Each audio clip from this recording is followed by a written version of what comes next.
மேட்டூர் அணையிலிருந்து தண்ணீர் திறந்துவிடப்படாது என்பது உறுதியாகிவிட்ட நிலையில் உழவர்கள் நிலத்தடி நீரை பயன்படுத்தி குறுவை சாகுபடி செய்ய தேவையான உதவிகளை தமிழ்நாடு அரசு வழங்க அன்புமணி வலியுறுத்தியுள்ளார்.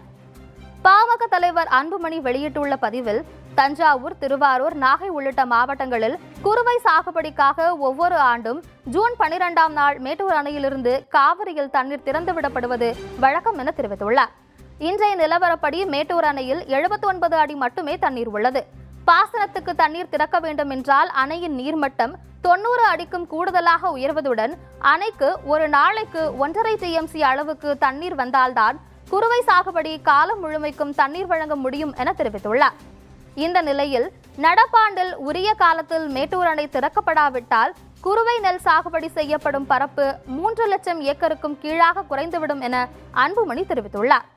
இந்த சேதத்தை ஓரளவுக்காவது கட்டுப்படுத்த வேண்டும் என்றால் நிலத்தடி நீரை பயன்படுத்தி குறுவை சாகுபடி செய்வதும் அதற்காக உழவர்களுக்கு உதவ வேண்டியதும் அரசின் கடமை என அன்புமணி தெரிவித்துள்ளார்.